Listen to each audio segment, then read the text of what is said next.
ഇതാണ് നമ്മുടെ ബോബി സാറ് വന്നിപ്പോ കാത് കുത്തിയിട്ട് പോയ കാർത്തിക മോള്.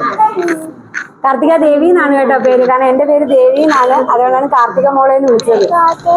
പിന്നെ എന്റെ മോളുടെ ഏറ്റവും വലിയൊരു ആഗ്രഹമായിരുന്നു ബോബി സാർ വന്ന് കാത് കുത്തുക എന്നുള്ളത്. കാരണം വെച്ചാൽ നമ്മുടെ ഒരു പരസ്യം ഉണ്ടായിരുന്നു ബോബി സാറിന്റെ. ഒരു ആസിഡ് ആക്രമണത്തിൽ ഒരു ലേഡിയുടെ ഒരു ഭാഗം, ഒരു കാഴ്ച നഷ്ടപ്പെട്ട സമയത്ത് ആ പരസ്യത്തിൽ വന്നിട്ട് ആ ലേഡി ഒരു കമ്മൽ എടുത്തിട്ട്, ഈ കാഴ്ചയില്ലല്ലോ ആ ഭാഗത്ത് ഇട്ടാല് കാണാനൊന്നും പറ്റില്ല, അതുകൊണ്ട് ആ ലേഡി ആ കമ്മൽ താഴ്ത്തി വെക്കുമ്പം ബോബി സാറ് വന്നിട്ട് ആ കമ്മൽ എടുത്ത് ആ ലേഡിയുടെ ആ ഒരു ഭാഗം, വികൃതമായിട്ടിരിക്കുന്ന ആ ഒരു ഭാഗത്ത് കമ്മൽ ഇട്ട് കൊടുക്കുന്ന ഒരു വീഡിയോ ഉണ്ടായിരുന്നു.